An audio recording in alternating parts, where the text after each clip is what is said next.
Yeah, Like you are in the lightweight division. It's one of those really hot divisions. It's the younger divisions coming up. You got Ryan Garcia. He did a very Prince Nassim-ish kind of entrance. Did you watch that fight against yeah, I Luke seen it. Campbell? Yeah, What did you think of that fight? I thought it was a great fight. I thought there was some flaws in Ryan Garcia's game, but I thought he definitely showed the heart of a champion, and he went out there and he did what he had to do, and he got the win. It was one of those things that people said this is a fight that he has to prove himself as a fighter and as a fight fan. Do you think he proved himself to the boxing world with that fight?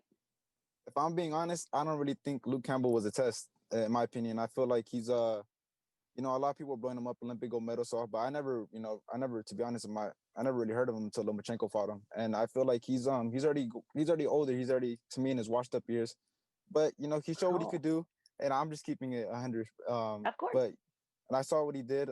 He's an experienced fighter, but I feel like with the younger guys, I don't know how Brian Garcia would do.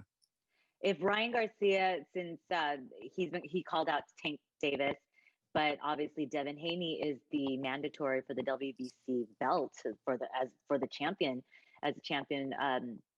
Who would be a better test for Ryan, Um, and who would on, win?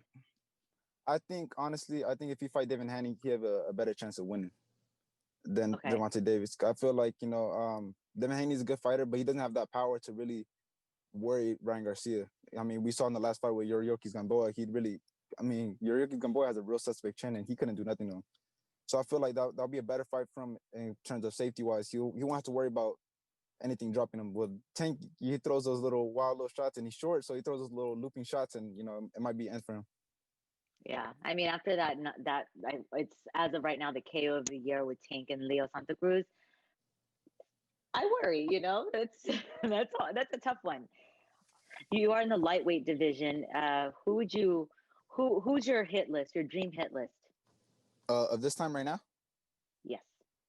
um, it's funny you say. Honestly, I know how you were talking about Ryan Garcia, wanted to fight Javon. I hope none of them fight each other, honestly, because it not Why? in the sense because I don't want it to ruin my thunder. I want to go over there and I want to beat all of them. You know what I'm saying? I want to be the one Okay. to give him that. Oh, just that's something in my. I want to be the one to beat Ryan Garcia. I want to be the one to knock out Javon. I want to be the one. So Okay. and most of the time, let's be honest. Most of the time, a lot of these fighters talk, but they're not really gonna do it. Let's be Hmm. honest. So Well, it can happen if promoters decide to get along and pay them and play on the other side of the street. Yes. Teofimo Lopez has wanted to come over and fight. I mean, he's undisputed. He took out Lomachenko. One of he was in my pound for pound, my top pound for pound. Teofimo, how would he fare against any of those guys? Teofimo Lopez. Hmm. I think he beat most of them. Honestly, I think he beat all of them actually. In my opinion, I feel like he's the most improved, and he's willing to take chances. I think that's something that most of those young fighters right there that you mentioned are willing to take, and I feel like he has the most skill set, and he has a good team behind him. All right, and if he moved up to welterweight division, because he said he would love for the winner of Ramirez Taylor, how would he do against either one of those guys? I think he beat Ramirez. Taylor, I'm not too familiar with him. I've seen him a couple times, but I think he'll beat Ramirez. His last fight against Postal, he didn't look too convincing to me. Okay. I thought he definitely lost the fight, if I'm being honest. But I think he beat Ramirez. Honestly, I feel like he has the skill set to beat him. Mhm.